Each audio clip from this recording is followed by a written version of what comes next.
Have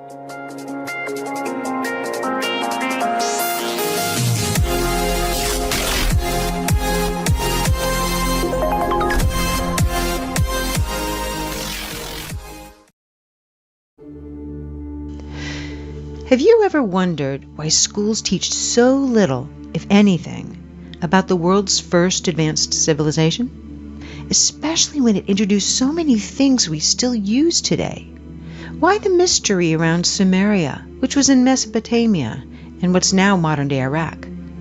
After all, here are just some of what they gave us.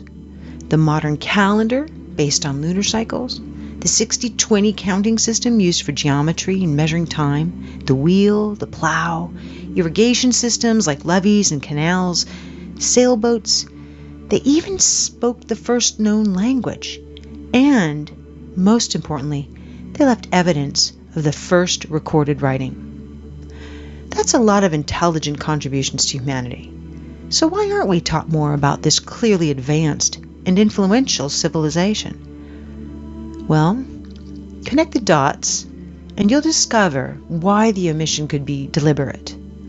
Sumerians were accurate in creating many advanced systems, yet we dismiss their history of man as mere mythology. And why is that? Well, if we gave the same credibility to their written history as we've given their inventions, we'd be teaching a completely different version of our origins. And we'd be thinking a lot more about what our future may hold.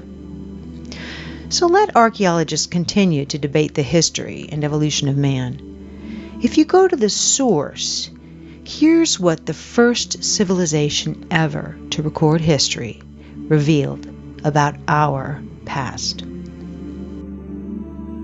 1849, a British archaeologist discovered 14 tablets in Sumeria. To date, these are the oldest known writings, and they date back to the 24th century BC.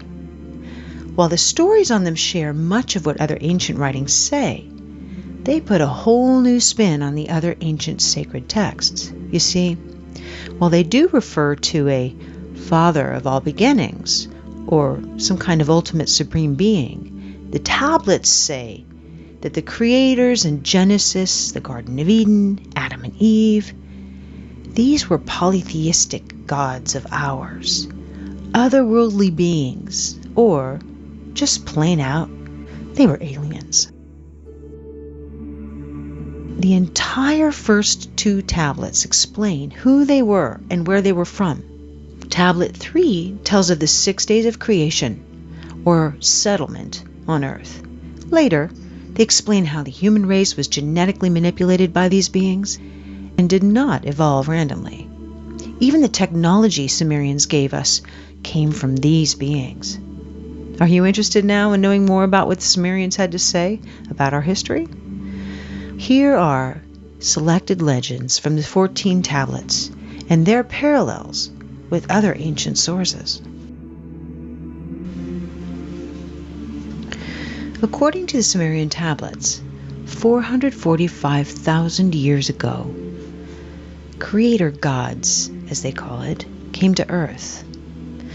The only inhabitants of Earth were wild and undomesticated animals, and early ancestors of man. These beings were called the Anunnaki, which means those who from heaven to earth came. The Anunnaki inhabited a distant orbiting planet called Nibiru, which only entered our solar system every 3,600 years. They describe Nibiru as many times the diameter of Earth and abundant with iron oxide, making its rivers and lakes appear red. Now a side note about Nibiru. According to the tablets, Nibiru's atmosphere began to deteriorate and become a hostile place for life, and in order to restore it, the Anunnaki needed one important element for their atmosphere: gold. Now here are a few interesting facts. There is proof that gold nanoparticles can be used to repair our damaged ozone. It shields radiation, which explains why NASA uses gold foils in their space stations. While NASA is currently aware of 8 official planets in our solar system, there has been much speculation about the wobbly orbit of 2 planets, which points to the likely gravitational pull of a very large mass, which has yet to be discovered. Now, detection of this mass traces back decades, but in October of 2017, NASA published an article called "The Super Earth That Came Home for Dinner," stating, "There are now 5 different lines of observational evidence pointing to the existence of Planet 9. If you were to remove this explanation and imagine Planet 9 does not exist, then you generate more problems than you solve."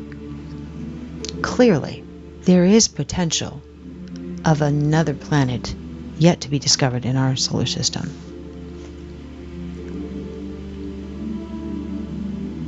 Now, when the Anunnaki arrived, they were capable of living lives that spanned hundreds of thousands of years.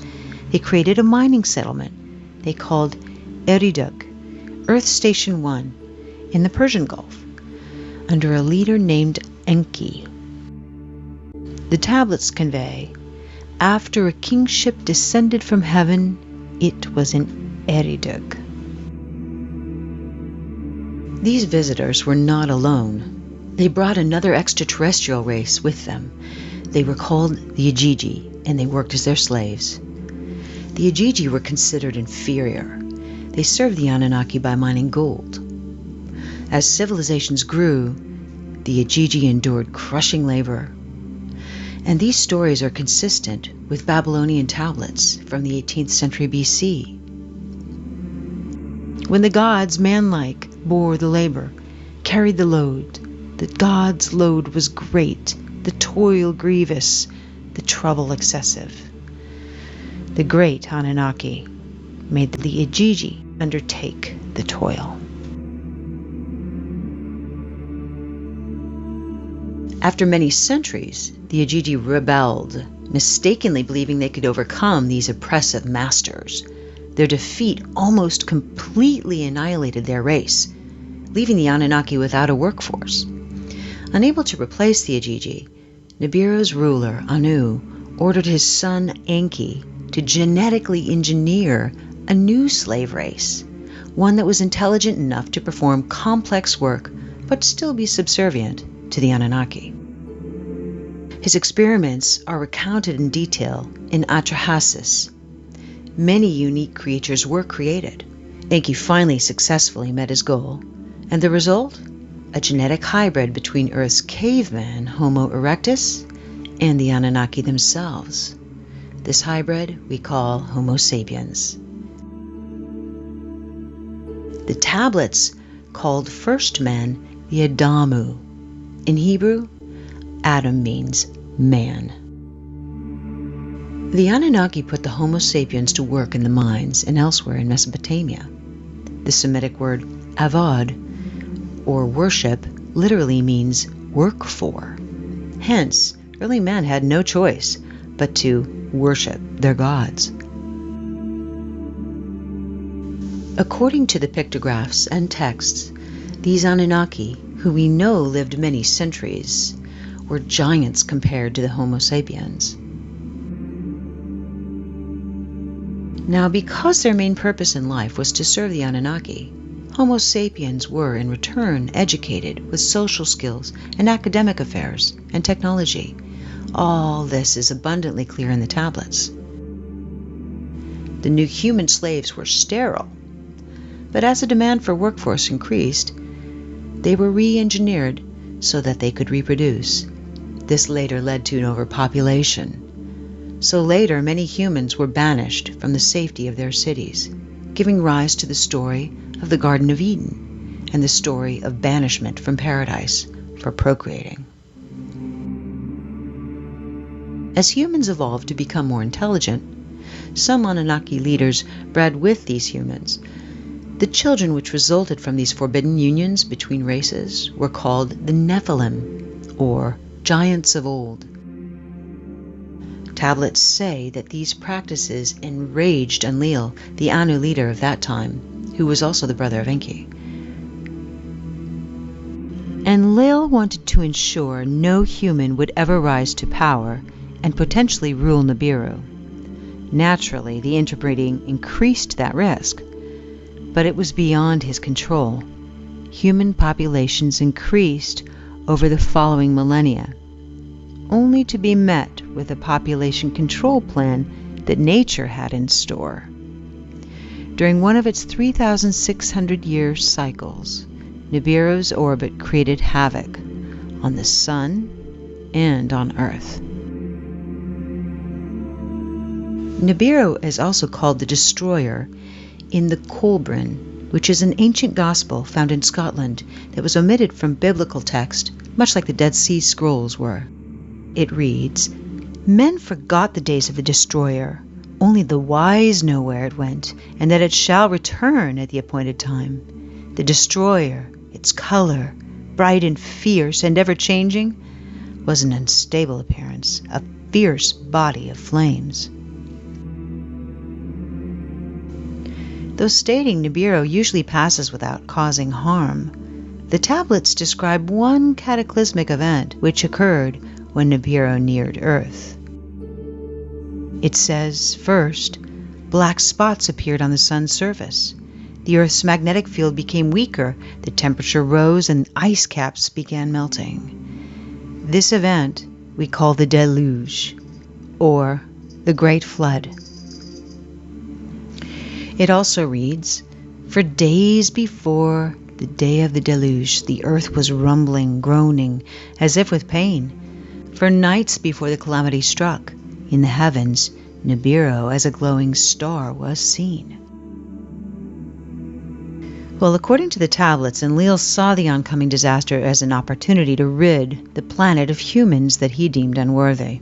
He returned to Nibiru, but many Anunnaki chose to stay, instead witnessing the flooding and the destruction on the planet from their celestial boats which circled the earth. It reads, "Then there was darkness in daytime, and at night the moon as though by a monster was swallowed. The earth began to shake by a force before unknown. It was agitated. In the glow of dawn, a black cloud arose from the horizon. The morning light turned to darkness. Then the sound of a rolling thunder boomed, and lightning lit the skies. On that day, on that unforgettable day, the deluge with a roar began." At that point, the South Pole's huge ice sheets collided and fell into the ocean. This would have created tsunamis everywhere, traveling north to the gold mines in Southeast Africa. The tidal wave continued north until it reached and submerged the city of Eden, one of the first Anunnaki settlements on Earth, now located somewhere at the bottom of today's Persian Gulf. Witnessing the cataclysm, Enki, who felt sympathy for his creations, instructed his chosen ones to build boats. Among these few humans was Zayasudra, we know as Noah, and his family. A great storm with heavy rains started. The tidal wave kept sweeping the earth for 7 days until it finally came to a halt. But the heavy rains continued for 40 more days and nights. The story of the deluge is recorded in almost every civilization on our planet. Core ice samples taken from Greenland and Antarctica illustrate that at the height of the last ice age, the sea levels were 425 feet lower than they are today. And, more importantly, there is a clear indication of a rapid sea rise. After the deluge, reconstruction of a new spaceport began. The text describes how the Anunnaki made their buildings according to the position of the stars. It reads, "Let the heart of the plane, the heavens, reflect." Once Enki to this agreed, and Enlil from the skies of distances took measures. Indeed, the pyramids, now questioned to be much older than originally determined, and many other ancient monuments are, in fact, aligned to the stars.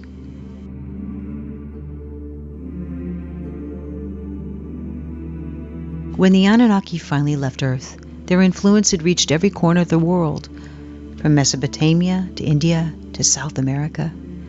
Before they left, they gifted humanity the Sumerian civilization, which was inexplicably advanced for its time, having made a sort of a sudden appearance as a mature and highly organized culture that came out of nowhere.